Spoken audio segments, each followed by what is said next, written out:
Hello साथियों, स्वागत है एक बार फिर से आपका ग्रोप मंत्रा में। हम और आप जुड़ चुके हैं ग्रोप मंत्रा के साथ। तो साथियों, उसी क्रम में एक बार फिर हम आज डिस्कस करने वाले हैं अपना एक नया टॉपिक। जी हाँ साथियों, ईवीएस यानी कि पर्यावरण अध्ययन को हम अभी फिलहाल कवर कर रहे हैं और हमारे अन्य टॉपिक्स की भी क्लास चल रही है, जैसे कि सीटीपी की भी चल रही है और पेडागोजी के हमने काफ़ी हद तक टॉपिक्स को कंप्लीट भी कर लिया है। तो जैसे कि मैं पहले भी बता चुका हूँ कि ईवीएस में हम सीटेट में अपने एनसीईआरटी की जो बुक्स होती हैं उनके टॉपिक्स को कवर कर रहे हैं और वहीं से हमारे सीटेट में क्वेश्चंस भी ईवीएस के मिलते हैं। तो उसी क्रम में एनसीईआरटी बेस्ड ईवीएस पर्यावरण अध्ययन में आज हम अपनी क्लास में सेकंड में डिस्कस करने वाले हैं जानवर यानी कि एनिमल्स। एनिमल चैप्टर बहुत बड़ा है, इसमें बहुत सारे टॉपिक्स बिंदु शामिल हैं। इस पॉइंट ऑफ व्यू से इसको हम कवर करेंगे अपनी 2 क्लासेस में, जिसका आज हम पार्ट 1 करेंगे, ताकि क्लास बहुत लंबी हो जाती है तो फिर हमें क्या होता है, थोड़ा सा याद करने में एक बार चीज़ों को दिक्कत होती है। तो इसलिए हम इसको 2 पार्ट में करने वाले हैं। तो आज का पार्ट हम 1 करेंगे और अगली क्लास में इसको कंप्लीट करेंगे अपने चैप्टर को। साथियों, अगर आपने हमारी पिछली क्लासेस जैसे कि पेडागोजी के हमने मोस्ट ऑफ द लगभग सारे चैप्टर्स को कवर करा दिया है और सीडीपी के भी कुछ क्लासेस हो चुकी हैं और फिलहाल हम एक डेली क्लास कर रहे हैं, एक सीडीपी की और एक ईवीएस की। उस क्रम में तो जो भी क्लासेस आपकी अभी तक छूटी हुई हैं, आपने अटेंड नहीं की है, तो इसी वीडियो के डिस्क्रिप्शन बॉक्स में वो सब उन्हीं क्लासेस के लिंक ऐड किए हुए हैं, आप वहां से जाकर उनको एक्सेस कर सकते हैं, अटेंड कर सकते हैं। तो चलते हैं साथियों फटाफट से अपने आज के सेशन की ओर, जानवर यानी कि एनिमल्स की तरफ, बिना किसी देरी के। अपना ईवीएस में एक टॉपिक है जानवर या एनिमल्स। जी हाँ, जानवर या एनिमल्स पर आधारित काफी क्वेश्चंस पूछे जाते हैं और सीटेट की साथ में यह भी खूबी है कि ये कूट में क्वेश्चन ज्यादा पूछता है। तो ऐसी स्थिति में हमें एक एक पॉइंट को बहुत बारीकी से समझना होता है, याद करना होता है। वो जब कूट में करता है तो आपसे पूछ लेता है कि इनमें से कौन सी बात गलत है या कौन कौन सी बातें ठीक है, या इनमें से कौन सी एक ठीक है बाकी सब गलत हैं। इस प्रकार के ऑप्शंस बनते हैं तो थोड़ी सी कठिनाई ज्यादा आती है। तो इसीलिए साथियों, हमने आपके सामने सीटेट 2022 को ईवीएस को लेकर सीरीज शुरू की है, जिसमें हर टॉपिक को, हर बिंदु को हमने विद पिक्चर और हर एक पॉइंट को समझाने का काम शुरू किया है। तो साथियों, तो आज हम पढ़ेंगे जानवर या एनिमल्स से रिलेटेड क्वेश्चन, इन बिंदुओं को जानेंगे। तो अगर हम बात करें जानवर एनिमल्स, तो हमारी जो धरती है, हमारी धरती पर अलग अलग तरह के जानवर तथा पक्षी पाए जाते हैं। जी हाँ, इस बात से सभी परिचित हैं कि हमारी इस पृथ्वी पर भिन्न भिन्न प्रकार के जानवर हैं और भिन्न भिन्न प्रकार के पक्षी हैं और सभी का अपना अपना अलग रंग है, किसी आकार अलग अलग है, सबका रहन सहन, खान पान भिन्न भिन्न प्रकृति के सभी होते हैं। सभी जानवर तथा पक्षियों में भिन्न भिन्न प्रकार की विशेषताएं पाई जाती हैं। तो साथियों, उन्हीं विभिन्नताओं के आधार पर, उन्हीं उनके आकार, रहन सहन, खान पान के आधार पर, उनके अपने रंग संबंधी विशेषताओं के आधार पर हमारे एग्जाम में सीटेट में विभिन्न प्रकार के क्वेश्चंस पूछे जाते हैं। तो कुछ जानवर तथा पक्षी हमारे साथी भी होते हैं और इस प्रकार की विभिन्न विशेषताएं होती हैं, तो उन्हीं पर आधारित क्वेश्चंस होते हैं। तो शुरू करते हैं अपनी उसी बात को। तो अगर हम बात करें, शुरुआत करें पहले पॉइंट की, तो हमें ये जानना है कि कुछ जानवर ऐसे होते हैं, कुछ जानवरों के कान बाहर दिखाई देते हैं। जी हाँ, परंतु कुछ जानवरों के कान नहीं दिखाई देते हैं। अब इनकी पहचान कैसे होगी, क्वेश्चन है या मुख्य मेन पॉइंट है। बात को कहना यह है कि कुछ जानवरों के तो कान जो हमें बाहर से दिखाई देते हैं, कुछ के नहीं दिखाई देते। तो हम कैसे पता करेंगे कौन से क्या जानवर हैं? तो याद रखेंगे साथियों, जिन जानवरों के कान बाहर की तरफ दिखाई देते हैं, उनकी यह विशेषता होती है कि उनके शरीर पर बाल पाए जाते हैं और ऐसे जानवर बच्चों को जन्म देते हैं। अक्सर एग्जाम में सीटेट में क्वेश्चन पूछ लिया जाता है। आगे हम अपनी क्वेश्चन सीरीज करेंगे, वहां पर इन पॉइंट्सों को समझने का, पढ़ने का जो लॉजिक है वो आपको वहां अच्छे से समझ में आ जाएगा। तो पूछ लेता है कि जिन जानवरों के शरीर पर बाल होते हैं, बच्चे होते हैं जिनके, या बच्चों को जन्म देते हैं, वो कैसे होते हैं, कान होते हैं, नहीं होते हैं, इस प्रकार के लक्षण किसी भी प्रकार से जोड़कर पूछ लेता है। तो याद रखेंगे साथियों, जिन जानवरों के कान बाहर की तरफ दिखाई देते हैं, उनकी यह विशेषता होती है कि उनके शरीर पर बाल पाए जाते हैं और ऐसे जानवर क्या करते हैं, बच्चों को जन्म देते हैं, जैसे कि बिल्ली, कुत्ता आदि। वहीं अगर हम बात करें जिन जानवरों के कान बाहर की तरफ नहीं दिखाई देते हैं, उनकी यह विशेषता होती है कि उनके शरीर पर बाल नहीं पाए जाते हैं। ठीक है, बाल नहीं पाए जाएंगे। और क्या करते हैं, ये अंडे देते हैं, जैसे आपके पक्षी वगैरह, मुर्गा आदि, कबूतर, कौवा आदि सब इसी प्रकार के वर्ग में इनको रखा जाता है। तो जिन जानवरों के कान बाहर की तरफ दिखाई नहीं देते उनकी विशेषता होती है कि उनके शरीर पर बाल नहीं पाए जाते हैं और ऐसे जानवर अंडे देते हैं। पहला बिंदु आज का। चलते हैं अगले बिंदु की ओर। साथियों याद रखना है कि जो कुत्ता मछली होती है, देखो आप पिक्चर के साथ देख पा रहे हैं, आपके सामने पिक्चर है, तो ये कुत्ता मछली है। सेकंड नंबर है ऑक्टोपस, थर्ड नंबर है विद्युतकरण, अगला है व्हेल फिश, अगला है समुद्री गाय और अगला है तारा मछली। जिनमें से देखो आपका मछली शब्द आ रहा है, व्हेल शब्द आ रहा है, ये फिर भी आसान है, इनको हम जज कर लेते हैं कि समुद्र में या पानी में पाई जाती होंगी। लेकिन ऑक्टोपस, समुद्री गाय, विद्युतकरण और तारा मछली, लेकिन इनमें थोड़ा सा कंफ्यूजन हो जाता है। तो साथियों याद रखना है, कुत्ता मछली, ऑक्टोपस, विद्युतकरण, व्हेल मछली, समुद्री गाय तथा तारा मछली आदि सब कहां पाए जाते हैं, समुद्र में पाई जाती है। जी हां, समुद्र में पाई जाती। अगला है गाय। जी हां, अगर हम गाय से संबंधित सीटेट में बात करें तो कुछ क्वेश्चन आ जाते हैं जो इस प्रकार से उनका उत्तर होगा, या जो उसमें बेसिक कॉन्सेप्ट है वो उनमें से यह होगा कि गाय के जो आगे के दांत होते हैं वो किस काम आते हैं, पत्तों को काटने के लिए होते हैं। जी हां, गाय के आगे के दांत पत्तों को काटने के लिए होते हैं। जी हां, मानव प्रकृति भी यही है, मानव के भी आगे के दांत जो भोजन को काटने के लिए ही होते हैं। और ये दांत कैसे होते हैं, छोटे होते हैं। घास को चबाने के लिए गाय पीछे के दांतों का प्रयोग करती है और ये पीछे वाले दांत कैसे होते हैं, चपटे और बड़े होते हैं। और गाय के जो ऊपर के दांत हैं वो नहीं होते हैं। जी हां साथियों, ये अक्सर एक और बात पूछी जाती है कि जानवर जो होते हैं वो जुगाली क्यों करते हैं, जैसे गाय भैंस आदि जुगाली करते हैं, अर्थात भोजन करने के बाद भी अपने मुंह को घुमाते रहते हैं, चलाते रहते हैं। तो उसके पीछे कारण होता है इनका डाइजेस्टिव सिस्टम। जी हाँ, इनका डाइजेस्टिव सिस्टम ऐसा होता है कि वो एक बार भोजन को निगलने के बाद दोबारा से उनके मुख में वो भोजन दोबारा से लौट करके आता है, जहां पर फिर वो उसको दोबारा से रौंदने का काम करते हैं, जिसके बाद वो फाइनली डाइजेस्टिव मोड में पहुंच जाता है। तो जानवर इसलिए जुगाली भी करते हैं क्योंकि उनको डाइजेस्टिव सिस्टम इस प्रकार का है कि एक बार में भोजन मुंह से निकलने के बाद दोबारा एक बार प्रवेश दोबारा से उनके सिस्टम में क्रम में आ जाता है। तो गाय के आगे के दो दांत पत्तों को काटने के लिए होते हैं और ये दांत छोटे होते हैं। दूसरी बात, घास को चबाने के लिए गाय पीछे के दांतों का प्रयोग करती है और ये पीछे वाले दांत चपटे और बड़े होते हैं। और तीसरी बात, गाय के ऊपर के दांत नहीं होते। चौथी बात, ये जुगाली करने वाले जानवरों में से एक है। साथियों चलते हैं अगले बिंदु की ओर। बिल्ली। जी हाँ, बिल्ली से रिलेटेड क्या फैक्ट क्वेश्चन बनता है, तो बिल्ली अपने दांतों का प्रयोग किस लिए करती है, मांस को फाड़ने और काटने के लिए करती है। और इसके दांत कैसे होते हैं, बड़े ही नुकीले होते हैं, जैसा कि आप पिक्चर में देख पा रहे हैं कितने भयानक तरीके से अपने दांतों को दिखा रही है हमारी बिल्ली मौसी। तो याद रखेंगे, बिल्ली अपने दांतों का प्रयोग मांस फाड़ने और काटने के लिए करती है, इसके दांत बड़े ही नुकीले होते हैं। साथियों आप सोच रहे होंगे कि कुछ ऐसे पॉइंट क्यों बताए जा रहे हैं, लेकिन अगर आप प्रीवियस क्वेश्चंस को देखें, प्रीवियस क्वेश्चन पेपर्स को देखें, तो उसमें आप देखेंगे कि इस प्रकार के क्वेश्चन ही एग्जाम में शामिल किए जाते हैं हमारे सीटेट में। तो साथियों चलते हैं अगले बिंदु की ओर। अगला है गिलहरी। जी हाँ, गिलहरी पर आधारित बहुत क्वेश्चन पूछा जाता है सीटेट में। तो गिलहरी के दांत, बेटा जानने वाली महत्वपूर्ण बात है कि जो गिलहरी होती है उसके दांत हमेशा बढ़ते रहते हैं। जी हाँ, आपने देखा होगा अक्सर आपके चूहे, गिलहरी ये चीजों को काट देते हैं, जहां भी घुस जाए, जहां भी बैठ जाए, वहां की चीजों को काट पीट के बराबर कर देते हैं। ऐसा क्यों करते हैं, क्योंकि इसके पीछे कारण यह है कि इनके दांत जो होते हैं ना वो हमेशा बढ़ते रहते हैं। जैसे इंसान के दांत नहीं बढ़ते, अगर सोचो इंसान के दांत बढ़ेंगे तो क्या स्थिति होगी, बड़ी ही भयानक स्थिति होगी। चलो, लेकिन गिलहरी और इनके चूहों आदियों के भी दांत बढ़ते हैं या इन्हीं के बढ़ते हैं। तो इनके जो दांत बढ़ते हैं इसलिए ही क्या करते हैं, चीजों को काटते और कुतरते रहते हैं, जिससे कि इनके दांत साथ ही साथ घिसते रहें। अगर मानव घिसेगा तो सोचो फिर कैसे घिसेगा, है ना। तो इन्हीं में ये प्रकृति पाई जाती है, इसलिए ये चीजों को कुतरने का काम करते हैं।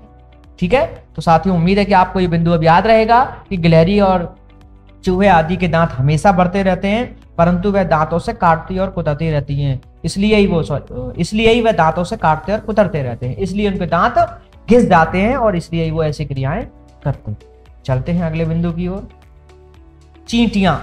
जी हाँ, चींटियां जब देखो जमीन पर चलती हैं तो इस तरह का या एक ऐसा तरह का पदार्थ छोड़ती हुई चलती हैं जिससे इनके पीछे आने वाली चींटियां उस पदार्थ को सूंघकर रास्ता खोज लेती है। जैसा कि आप पिक्चर में देख पा रहे हैं कि चींटियां कैसे लाइन में चल रही हैं एकदम क्रम में। तो आपने रियल लाइफ में भी देखा होगा अपने आसपास के चींटियां बिल्कुल एक चेन बना करके बिल्कुल एक रेलगाड़ी की तरह चलती हैं।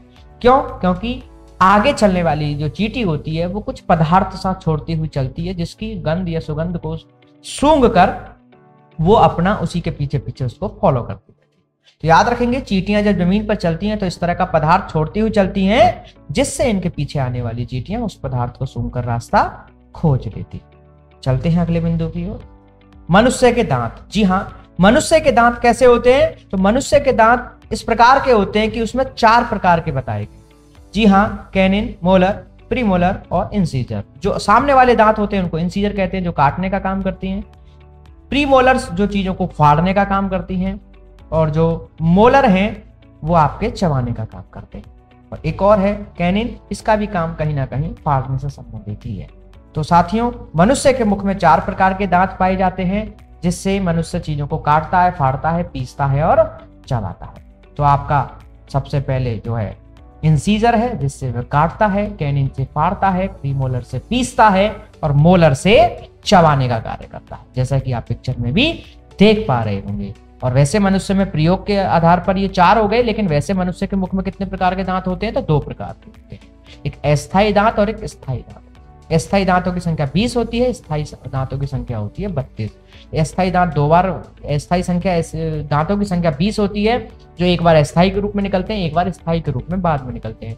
12 दांतों की संख्या ऐसी है जो जीवन में केवल एक बार निकलते हैं। और साथियों, सामान्यतः मनुष्य के मुख में 28 से 30 दांत पाए जाते हैं और कुल दांतों की संख्या 32 होती है। और सबसे अंतिम दांत जो मनुष्य के मुख में निकलता है उसको अक्कल दाढ़, प्रज्ञा दंत या विजडम टीथ कहा जाता है, जो 18 से 28 वर्ष की आयु के बीच में निकलता है। साथियों, चलते हैं अगले बिंदुओं की ओर। जो नर कीड़े मकोड़े होते हैं, जी हाँ, जो नर कीड़े मकोड़े होते हैं वो अपनी मादा कीड़े की पहचान कैसे करते हैं? उसकी गंध से करते हैं। जी हाँ, तो उनके यहाँ कोई ऐसा पता चलने का सिस्टम नहीं है। जो कीड़े मकोड़े हैं वो अपनी मादा को कैसे ढूंढते हैं? उसकी गंध से ढूंढते हैं। जी हाँ, तो नर कीड़े मकोड़ों को अपनी मादा कीड़े की पहचान उसकी गंध से होती है। अगला है मच्छर। जी हाँ, आपने देखा होगा कि हम कहीं भी चले जाएं और मच्छर सीधा भिन बनाता हुआ आपके कान के पास ही आता है, सीटी सा बजाता हुआ, अलार्म सा बजाता हुआ, ढोल सा बजाता हुआ, म्यूजिक सा बजाता हुआ। तो जो मच्छर है वो हमारे शरीर की गंध से हमें पहचानते हैं। आप अंधेरा कर लो, कुछ भी कर लो, मच्छर आपके पास आ ही जाएगा। तो उसके पीछे कारण है कि मच्छर हमारे शरीर की गंध से हमें पहचानते हैं। हमारे शरीर की गर्मी और हमारे पैरों के तलवों की गंध से वह हमें ढूंढ लेते हैं। जी हाँ, जैसा कि आप देख पा रहे हैं, मच्छर बड़ा ही खतरनाक सा मच्छर आपके सामने है और पैरों के तलवे, शरीर की गर्मी और हमारे शरीर की गंध आदि से मच्छर हमें ढूंढ लेता है। साथियों, चलिए आगे बढ़ते हैं।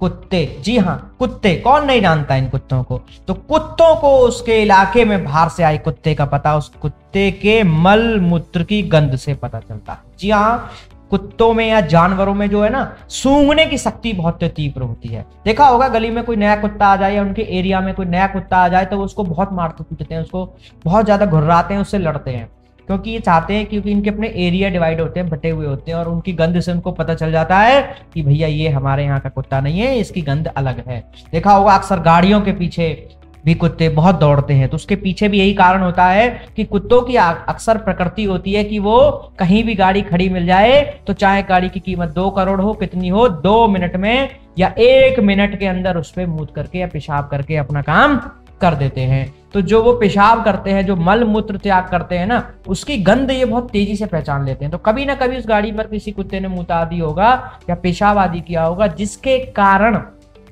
वह उस गंध को सूंघकर उन्हें ऐसा लगता है इस गाड़ी में कोई कुत्ता है, जबकि बैठे कौन है? बेचारे इंसान।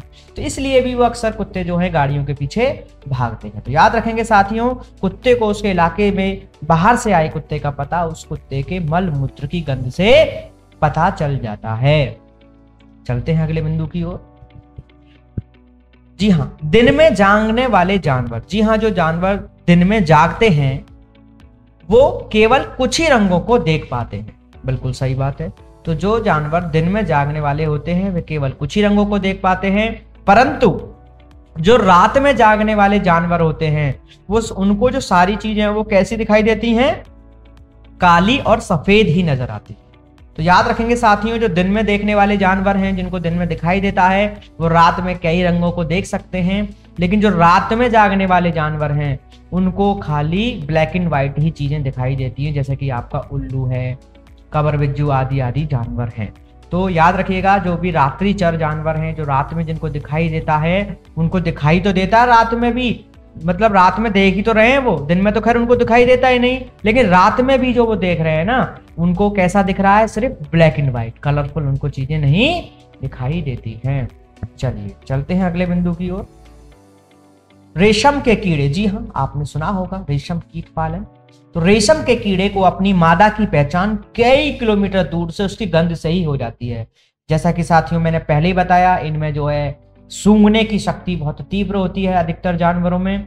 तो रेशम का भी जो कीड़ा है उसको भी अपनी मादा की पहचान सूंघने से ही हो जाती है, उसकी गंध से ही हो जाती है। लेकिन साथियों इसमें बड़ा महत्वपूर्ण बिंदु यह है कि यह पहचान उसे कई किलोमीटर दूर से ही हो जाती है। रेशम कीट पालन जिसे कहते हैं आप सेरिकल्चर, ठीक है। तो रेशम के कीड़े को अपनी मादा की पहचान कई किलोमीटर दूर से उसकी गंध से ही हो जाती है। चलते हैं अगले बिंदु की ओर। जी हाँ, आपके सामने बैठे हैं लंगूर। क्या सुंदर सुंदर लंगूर हैं बेचारे, फेस है काला लेकिन बड़े सुंदर, बड़े ही निराले लंगूर हैं हमारे। चलिए तो बात करते हैं लंगूर की। तो लंगूर एक खास आवाज निकालकर, जी हाँ लंगूर एक खास आवाज निकालकर अपने साथियों को पास आने वाली मुसीबत के बारे में बताता है। जी हाँ, जब लंगूर को लगता है कोई दिक्कत है भैया, कुछ तो गड़बड़ है दया, तो ऐसी स्थिति में वो एक खास प्रकार की ध्वनि निकालते हैं या आवाज निकालते हैं, जिससे अपने साथियों को क्या कर देते हैं, अलर्ट कर देते हैं, भैया कुछ तो गड़बड़ है, ठीक है, तो अलर्ट हो जाइए। एक तरीके से ये क्या करते हैं, अलर्ट करने का काम करते हैं। कैसे, एक खास आवाज निकालकर। बिल्कुल, तो लंगूर एक खास आवाज निकालकर अपने साथियों को पास आने वाली मुसीबत के बारे में बताते हैं। अगले बिंदु की ओर। मछलियां जो होती हैं, जी हाँ जो फिशेस है, मछली बिजली तरंगों का उपयोग करके दूसरी मछलियों को खतरे की सूचना देती है। जैसा कि अभी हमने जाना कि लंगूर कैसे करते हैं, एक खास प्रकार की ध्वनि उत्पन्न करके। ऐसे ही मछलियां क्या करती हैं, वो दूसरी मछलियों को खतरे की सूचना देने के लिए क्या करती हैं, बिजली तरंगों का उपयोग करती है, जैसा कि आप पिक्चर में देख पा रहे हैं, ठीक है। तो ये बिजली तरंगें उत्पन्न होती हैं किसमें, आपकी जब मछलियों को लगता है कि कोई खतरा है, तो बिजली तरंगे का उपयोग करके दूसरी मछलियों को खतरे की सूचना देती हैं। कौन, मछलियां। चलिए चलते हैं अगले बिंदु की ओर। कुछ जानवरों की एक अजीब खासियत होती, जी हाँ कैसे, जैसे कि जब तूफान और भूकंप आने वाला होता है, जी हाँ जब तूफान और भूकंप आने वाला होता है तो उसके आने से कुछ समय पहले कुछ ऐसे जानवर होते हैं जिनको उसकी अंदाजा लग जाता है, तो वो कुछ अजीबोगरीब हरकतें करते हैं, जिससे जंगल में रहने वाले लोगों को यह पता चल जाता है कि तूफान या भूकंप आने वाला है। या आसपास भी हमारे कुछ जानवर रहते हैं तो उनकी कुछ एक्टिविटीज ऐसी होने लगती हैं अचानक से, जिसके आधार पर वहां रह रहे लोग आदि क्या कर लेते हैं, पता लगा लेते हैं कि कोई दिक्कत, तूफान, भूकंप आदि जैसी आने वाली है। तो ऐसे जानवरों में जैसे मेंढक होता है, कुत्ता होता है, कुछ पंछी होते हैं, सांप होते हैं।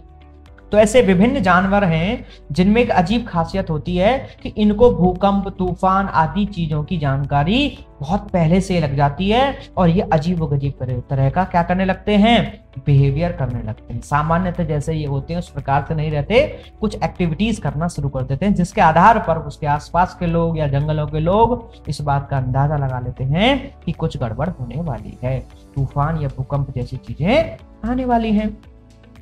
बढ़ते हैं अगले बिंदु की ओर। डॉल्फिन, जी हाँ बड़ी सुंदर, बड़ी ही प्यारी, समुद्र में या पूल में नहाती हुई, एंजॉय करती हुई डॉल्फिन, बहुत अच्छा। तो डॉल्फिन एक दूसरे से बात करने के लिए अलग अलग तरह की आवाजें निकालती है। जी हाँ, डॉल्फिन भी कैसी हैं, कि एक दूसरे से बात करती हैं, लेकिन इनके पास हमारे जैसा तो टॉकेटिव सिस्टम है नहीं, तो इनके पास अपना एक अलग ही सिस्टम है। ठीक है, वो कैसा है, वो अलग अलग तरह की आवाजें निकाल निकाल कर एक दूसरे से बात करती है, जैसा कि आप पिक्चर में देख पा रहे हैं। तो डॉल्फिन कैसे है, डॉल्फिन एक दूसरे से बात करने के लिए अलग अलग तरह की आवाज निकालती हैं। अगला है, कुछ जानवर किसी खास मौसम में गहरी और लंबी नींद में सोते हैं और फिर कई महीने बाद दिखाई देते हैं। जी हां साथियों, अगर आप थोड़ा सा ध्यान दें तो अक्सर आपने देखा होगा गर्मियों के समय में छिपकलियां आदि हमारे आसपास दीवारों पर देखने को मिल जाती है। वहीं अगर हम बात करें सर्दियों में तो यह हमें बहुत कम दिखाई देती है। तो इसके पीछे बेटा कुछ कारण है। इसके पीछे कारण है कि ये जानवर कुछ ऐसे जानवर हैं हमारे आसपास कि इनको हमने क्या कहा है, कोल्ड ब्लडेड कहा है, यानी कि जो इनका रक्त होता है, खून होता है, वो कैसा होता है, ठंडा होता है। तो इसलिए ठंड में ये क्या हो जाती हैं, छुप जाती हैं, या कह लीजिए कि इनमें चलने फिरने की क्षमता वो नहीं रहती जो होनी चाहिए, क्योंकि इनका रक्त ठंडा होता है, फिर मौसम भी ठंडा हो जाता है, तो ये थोड़ा सा अपने चलने फिरने घूमने फिरने में असमर्थ होती हैं। तो इसीलिए कुछ जानवर ऐसे होते हैं जो किसी खास मौसम में गहरी और लंबी नींद में सोते हैं। तो वो गहरी और लंबी नींद से मतलब यही है कि जो ऐसे जानवर जो कोल्ड ब्लडेड होते हैं, जिनमें रक्त ठंडा पाया जाता है, ये फिर कई महीनों बाद दिखाई देते हैं। जैसे कि छिपकलियां सर्दियों के दिनों में बहुत कम आती है, सांप भी है, आपका मेढक है, ऐसे कई जानवर हैं जो कुछ समय के लिए बिल्कुल छुप जाते हैं, गहरी और लंबी नींद में सोते हैं। हालांकि सोने से मतलब वो सोते नहीं है, एक्चुअल में उनका मेन कारण यह है कि उनमें वो कैपेसिटी नहीं होती है फिर उस समय मूवमेंट करने से रिलेटेड। ठीक है, तो कुछ जानवर किसी खास मौसम में गहरी और लंबी नींद में सोते हैं, फिर कई महीने के बाद दिखाई देते हैं। जैसे छिपकलियां सर्दियों के दिनों में बहुत ही कम आती हैं। चलते हैं अगले बिंदु की ओर। हाथी, जी हाँ हाथी मेरे साथी। तो अगर हम बात करें हाथी की, जी हाँ एलिफेंट की, तो यह पृथ्वी के ऊपर यानी कि जो स्थल मंडल है, जो हमारा भूमि वाला भाग है, अगर हम पृथ्वी के ऊपर स्थल मंडल की बात करें तो स्थल मंडल में पाया जाने वाला सबसे बड़ा जानवर है। जी हाँ, हाथी कौन है, स्थल मंडल पर पाए जाने वाला सबसे बड़ा जानवर है हाथी। अगर इसकी बात करें आयु की, तो इसकी आयु लगभग कितनी होती है, 70 साल की होती है। जी हाँ, इसकी आयु कितनी होती है, लगभग 70 साल की होती है। और साथियों इसके बच्चे का वजन, जी हाँ, जब एक हथनी जो एक बच्चे को जन्म देती है, उसके एक बच्चे का जन्म होता है, तो जन्म के समय भी उसके बच्चे का वजन कितना होता है, लगभग 2 कुंटल होता है। जी हाँ, इसमें हाथी वाले क्वेश्चन पे बेटा बहुत कूट में क्वेश्चन शामिल होते हैं, सभी साथी इसको बहुत अच्छे से पढ़ेंगे। हाथी में बहुत क्वेश्चन पूछता है। तो एक हाथी का जो है बात करें हम, तो सबसे बड़ा जानवर बताया गया है स्थल मंडल का। इसकी आयु लगभग 70 साल होती है और इसके बच्चे का भी वजन लगभग 2 कुंटल होता है। वहीं बात करें इसके दिमाग की, तो हाथी का दिमाग भी काफी बड़ा होता है, लगभग 5.5 किलो का हाथी का क्या होता है, दिमाग का वजन होता है। 5.5 किलो तो इसके मस्तिष्क का ही वजन होता है। और इसका रंग काला होता है, ज्यादातर अमूमन प्रकृति में काला ही होता है, होने को सफेद हाथी भी पाए जाते हैं। ठीक है, तो एक दिन में एक बड़ा हाथी, एक सामान्य हाथी जो है, लगभग एक दिन में 1 कुंटल से ज्यादा पत्ते या झाड़ियां खा जाता है, जैसा कि आपके सामने खा भी रहे। तो एक दिन में एक हाथी को खाने के लिए लगभग 1 कुंटल या 100 किलोग्राम भोजन की आवश्यकता पड़ती है। और ये शाकाहारी है, तो ये बात थोड़ी सी ठीक है कि चलो आसानी से खिलाया जा सकता है। सोचो अगर मांसाहारी होता तो और भी कितनी बड़ी समस्या होती, 100 किलो डेली उसको भोजन उपलब्ध कराना। तो हाथी जो है, तभी कहा जाता है कि हाथी को खरीदना आसान है लेकिन पालना बहुत कठिन, क्योंकि हाथी को आप एक बार खरीद तो लोगे लेकिन इसको खिलाना पिलाना बहुत भारी पड़ता है, क्योंकि एक दिन में 1 कुंटल भाई साहब इनको भोजन चाहिए, हमारे हाथी भाई साहब को। तो इसलिए याद रखेंगे कि हाथी का दिमाग काफी बड़ा है, लगभग 5.5 किलो। बिल्कुल पूछ लेता है इनमें पॉइंट्स, 5.5 की जगह वो लिख देगा 6.5 किलो होता है, तो वहीं आपका क्वेश्चन गड़बड़ हो जाएगा, खराब हो जाएगा, गलती हो जाएगी। 1 कुंटल खाता है की जगह लिख देगा 2 कुंटल खाता है, बच्चे का जन्म 2 कुंटल की बजाय लिख देगा 1 कुंटल होता है, तो वहीं पर हमारे पॉइंट्स खराब होंगे, हमारे क्वेश्चंस का आंसर गलत हो जाएगा। तो बिंदुओं को बिल्कुल बहुत अच्छे से याद रखना है, एक पॉइंट को भी किसी भी तरीके से हमें चेंज नहीं करना है। तो हाथी हमारा एक शाकाहारी जीव है। वहीं हाथी की अगर हम बात करें तो बेचारे को कम आराम करता है, यानी कि ज्यादा आराम इसको पसंद नहीं है, बहुत कम आराम करता है। एक बड़ा हाथी एक दिन में केवल 2 से 4 घंटे ही सोता है। 2, 3, 4 मैक्सिमम 4 घंटे से ज्यादा नहीं सोता है हमारा हाथी, हमारा साथी। और हाथी की सबसे दिलचस्प बात, सबसे मनपसंद बात, सबसे इसकी फेवरेट हॉबी जो है वो है कि इसको पानी और कीचड़ से खेलना बहुत पसंद है। जी हाँ, हाथी को पानी और कीचड़ से खेलना बहुत पसंद है। इसकी वजह से क्या होता है, उसके शरीर को ठंडक भी पहुंचती है। कुछ ये भी इसके पीछे लाभ बताया जाता है, कारण बताया जाता है। हाथी के कान अगर आप ध्यान करें तो जैसे कि आप पिक्चर में देख पा रहे हैं, तो बड़े बड़े से होते हैं, यानी कि पंखे जैसे होते हैं। तो भाई साथियों, हाथी जो है इन्हीं कानों को ही हिला हिला के अपने शरीर को ठंडक पहुंचाने का काम करता है, पंखे की तरह काम करता है। उसको जब गर्मी लगती है तो इन्हीं को हिला लेता है और हवा खा लेता है। जी हाँ, हाथी कान क्यों फड़फड़ाता है? तो इसका उत्तर होगा, जब उसको गर्मी लगती है तो इन कानों को ही फड़फड़ाकर ठंडक पहुंचाने का या हवा लेने का कार्य करता है। वहीं बात करें अगली, तो 3 महीने के हाथी का वजन लगभग कितना होता है? 200 किलोग्राम अथवा 2 कुंटल होता है। चलिए अगला बिंदु, हाथियों के झुंड की एक विशेष खास बात होती है कि इनके झुंड में केवल हथनियां और बच्चे ही रहते हैं। याद रखिएगा, अगर हाथियों का झुंड है, बहुत सारे हाथी एक साथ हैं, तो उनमें कौन होंगे? हथनियां होंगी और उनके बच्चे। बच्चे तो मेल फीमेल दोनों हो सकते हैं, हाथी या हथनी, लेकिन वो छोटे हाथी हैं कहने का मतलब। लेकिन बड़े हाथी झुंड में नहीं रहते, वो तो बस हथनियां और उनके बच्चे ही रहते हैं। इस झुंड की सबसे जो बुजुर्ग हथनी ही जो होती है, वो उस झुंड की क्या होती है? नेता होती है। जी हाँ, इस झुंड की सबसे बुजुर्ग हथनी ही इनके पूरे झुंड की नेता होती है। झुंड में केवल 10 से 12 हथनियां और बच्चे ही पाए जाते हैं, अर्थात इनका जो झुंड है उनमें केवल 10 से 12 सदस्य ही होते हैं। हाथी केवल 14-15 साल तक ही इस झुंड में रहेंगे, अर्थात एक हाथी का जन्म होने के बाद जब तक वो 14-15 साल का होता है, जब तक वो अपनी माता और मौसी चाची जो भी हो गई, क्योंकि सारी हथनियां ही हथनियां हैं, तो हाथी जो है वो कब तक रहेगा? जब तक 14-15 साल तक की उसकी एज नहीं हो जाती। जैसे ही उसकी 14 से 15 साल की एज हो जाएगी, वो इस झुंड में जब तक तो रहेंगे, लेकिन पूरा होते ही फिर इसके बाद वे झुंड को छोड़कर चले जाते हैं और फिर अकेले ही घूमते रहते हैं। जी हाँ, तो हाथियों से संबंधित इतनी बात हुई। तो हमने जिनको जाना, तो हाथियों पे बहुत ज्यादा क्वेश्चन बनते हैं, इसलिए सारे पॉइंट्स याद रखेंगे। हमने लगभग 9 से 10 बिंदु इस पे चर्चा किए हैं। चलते हैं अगले बिंदु की ओर और देखते हैं। अगला बिंदु है मधुमक्खी पालन। जी हाँ, मधुमक्खी पालन, जिसे हम एपीकल्चर भी कहते हैं। जी हाँ, तो एपीकल्चर की अगर हम बात करें तो इसमें बहुत क्वेश्चन एग्जाम में पूछे जाते हैं। तो मधुमक्खी पालन शुरू करने का सबसे अच्छा समय क्या है? जी हाँ, सीटेट ने कई बार पूछा है कि मधुमक्खी पालन करने का सबसे अच्छा समय क्या है, तो वो ऑप्शन दे देता है अक्टूबर से दिसंबर, दिसंबर से जनवरी, और हम कंफ्यूज हो जाते हैं। तो याद रखना है, मधुमक्खी पालन शुरू करने का सबसे अच्छा समय अक्टूबर से दिसंबर तक का होता है, क्योंकि इन्हीं महीनों में मधुमक्खियां क्या करती हैं?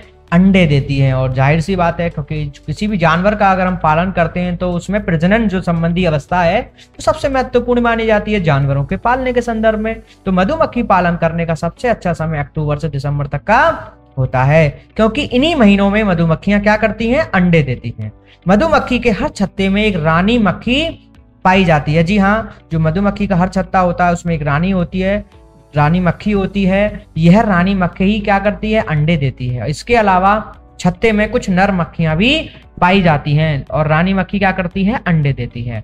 वहीं छत्ते में बहुत सारी काम करने वाली मक्खियां भी पाई जाती हैं और ये मक्खियां पूरा दिन काम करती हैं। जी हाँ, यानी कि श्रमिक मक्खियां इनको कहा जाता है।